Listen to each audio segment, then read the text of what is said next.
அருமையான அவரைக்காய் சாம்பார். பாத்திரத்தில் ஒரு 4-5 ஸ்பூன் ஆயில் ஊற்றிட்டு கடுகு உளுந்து போட்டு நல்லா தாளிச்சதுக்கப்புறம் கருவேப்பிலை ஒரு 2 கொத்து போட்டுக்கோங்க.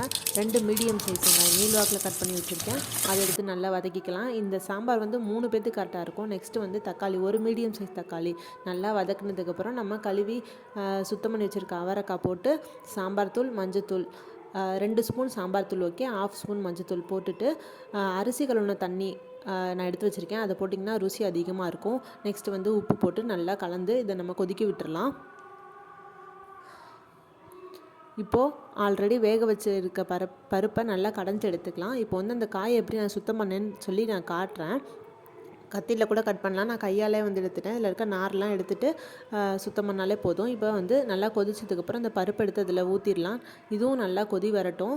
பருப்பு ஊற்றுனதுனால கொதிக்கிறதுக்கு கொஞ்சம் லேட் ஆகும். கொதி வந்ததுக்கப்புறமேட்டு நம்ம வந்து இதில் வந்து புளி கரைசல் ஆட் பண்ண போகிறோம். அதுக்கப்புறம் தான் நம்ம வந்து உப்பு இருக்கா இல்லையா, எக்ஸ்ட்ரா வேணுமான்னு சொல்லி செக் பண்ணிக்கலாம்.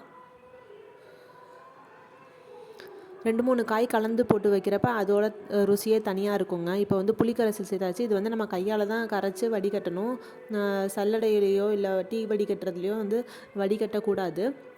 இப்போ நல்லா கிளறி விட்டு இந்த புளியோட பச்சை வாசனை போகிற வரைக்கும் நல்லா வேக விட்டு உப்பு இருக்கான்னு சொல்லி பார்க்கணும். இப்போ வந்து காய் வெந்துடுச்சு. காய் வெந்ததுக்கப்புறம் உப்பு இருக்கான்னு சொல்லி பார்த்துட்டு டேஸ்ட்டு பார்த்துக்கலாம். அந்த டைமில் பார்த்துட்டு நம்ம லைட்டாக வந்து கொத்தமல்லி தழை வந்து நல்லா நறுக்கி எடுத்து தூவி இறக்கிடலாம். அவ்வளோதான், சூப்பராக சுவையான அவரைக்காய் சாம்பார். கண்டிப்பாக ட்ரை பண்ணி பாருங்கள். ட்ரை பண்ணி பார்த்துட்டு எப்படி இருந்ததுன்னு கமெண்ட் சொல்லுங்கள். தேங்க்யூ ஃபார் வாட்சிங். Subscribe to my channel.